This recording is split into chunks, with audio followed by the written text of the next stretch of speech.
Hi yes welcome to Varadhi tutorials. మనం previous ట్యూటోరియల్లో quick mask tool box ద్వారా ఎలా యాక్టివేట్ చేయాలి అనేది తెలుసుకున్నాము.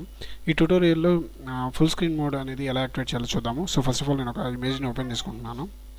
సో నేను ఒక ఇమేజ్ ఓపెన్ చేసుకున్నాను. ఈ ఇమేజ్ ఓపెన్ చేసుకున్నట్టయితే ఇక్కడ మీరు కనుక చూసినట్టయితే ఈ క్విక్ మాస్ టూల్ కింద 3 చిన్న బాక్సెస్ అనేవి ఉన్నాయి. సో 3 చిన్న బాక్సెస్. ఈ బాక్సెస్లో ఫస్ట్ ఒకటి వచ్చేసి స్టాండర్డ్ స్క్రీన్ మోడ్ ఏంటంటే మనకి ఎలాగైతే ఇప్పుడు టైటిల్ బారు, మెనూ బారు, ఆప్షన్ టూల్ బారు, కింద స్టాండర్డ్ బార్, కింద ఉన్నటువంటి స్టేటస్ బార్, ఇలా ఏవైతే ఉన్నాయో అవన్నీ ఉంటాయి. సో ఇదేంటంటే సెకండ్ ఏంటంటే మనకి full screen with mode with menu bar. ఇందులో వచ్చేసి ఏంటంటే మనకి ఓన్లీ మెనూ, తర్వాత స్టేటస్ బార్ కూడా ఉండదు.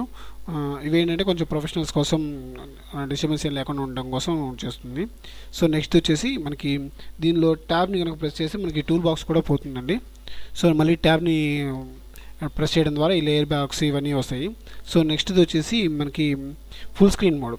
సో ఇది కంప్లీట్గా ప్రొఫెషనల్స్ యూస్ చేస్తారండి. సో నేను ట్యాబ్ ప్రెస్ చేస్తే నాకు ఉన్నటువంటి ఏ ఆప్షన్ కూడా ఇక్కడ ఉండదు. సో నాకు కావాల్సిన అంటే కంప్లీట్గా ప్రొఫెషనల్స్ ఏంటంటే షార్ట్కట్ కీస్తోనే మొత్తం వాళ్ళకి అన్ని కంప్లీట్ గ్రిప్ ఉంటుంది కాబట్టి వాళ్ళు ఈ టూల్ బాక్స్ అనేది లేకుండానే వీళ్ళు వర్క్ చేసుకుంటారు. సో ఇలా వర్క్ చేస్తే ఏంటంటే మనకి బాగా ప్రాక్టీస్ మీద ఈ వర్క్ చేయడం అనేది వస్తుంది మనకి. సో ఇది టూల్ బార్కి సంబంధించి. సో ఇది మళ్ళీ మనకి పోవాలనుకుంటే మనం ఇక్కడ స్టాండర్డ్ మోడ్లో పెట్టుకుంటే మనకి జనరల్ స్టాండర్డ్ మోడ్ వస్తుంది. అలా కావాలనుకుంటే మనకి షార్ట్కట్ కీ వచ్చేసి ఎఫ్ అండి. ఈ ఎఫ్ని ప్రెస్ చేయడం ద్వారా ఫస్ట్ ఒకసారి ఎఫ్ ప్రెస్ చేయడం ద్వారా మెనూ బార్తో ఫుల్ స్క్రీన్ మోడ్ వస్తుంది. ఇంకొకసారి ప్రెస్ చేస్తే మనకి ఎంటీ ట్యాబ్ ఒకసారి ప్రెస్ చేస్తే మనకి ఫుల్ స్క్రీన్ వస్తుంది అన్నమాట. సో ఈ విధంగా మనం ఫుల్ స్క్రీన్ మోడ్ని యాక్టివేట్ చేయొచ్చు. థ్యాంక్ యూ ఫర్ వాచింగ్ వారధి ట్యూటోరియల్స్.